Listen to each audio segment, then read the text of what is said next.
Se você é engenheiro e quer pagar o mínimo possível de imposto dentro da lei, a escolha do regime tributário é uma das decisões mais importantes que você tem que tomar. Geralmente, os regimes que você tem que escolher é entre o Simples Nacional e o lucro presumido.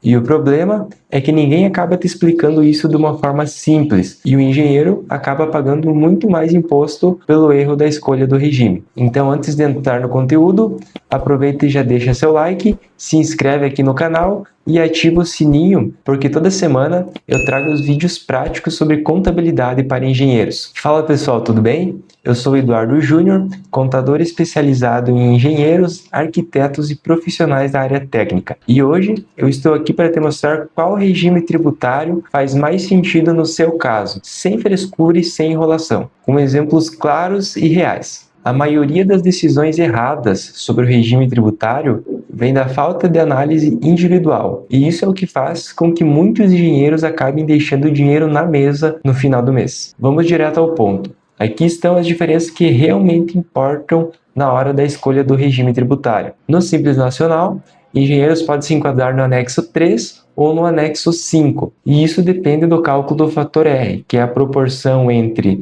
a sua folha de pagamento dos últimos 12 meses com o seu faturamento dos últimos 12 meses. No anexo 3 do Simples, o engenheiro começa pagando algo em torno de 6% de imposto.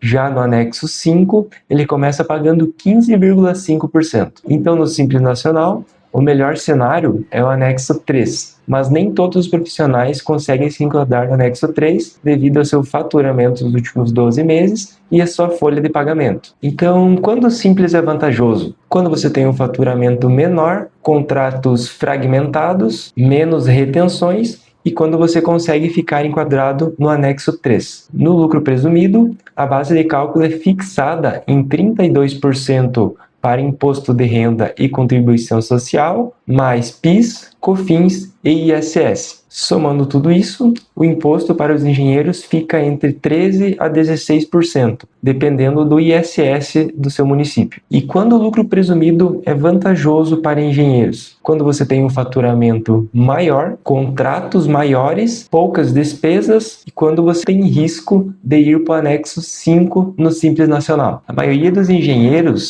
só escolhe o regime com base no percentual, e isso é um dos maiores erros que ele pode cometer. Mas por quê? Porque as retenções mudam tudo, o seu prolabore muda tudo, o seu KNAI muda tudo e os seus tipos de contrato também mudam tudo. Ou seja, duas empresas com a mesma atividade podem ter regimes ideais diferentes. Então, no final das contas, qual é o melhor? A resposta é que não existe um melhor universal. Existe o melhor para o seu tipo de serviço. Mas, no geral, o Simples Nacional funciona melhor para faturamentos menores e o lucro presumido funciona melhor para faturamentos maiores. Então, qual é o regime ideal para você? E isso depende de como a sua empresa está organizada e quais tipos de contratos você recebe. Se você quiser entender qual regime é mais vantajoso no seu caso, simples ou presumido, eu posso te ajudar a analisar tudo isso com calma. Me chama nas redes sociais e a gente troca uma ideia sem compromisso. E antes de sair, deixa o seu like, se inscreve no canal e ativa as notificações para não perder os próximos vídeos de mais dicas práticas e exemplos reais de como economizar imposto como engenheiro. Até o próximo vídeo.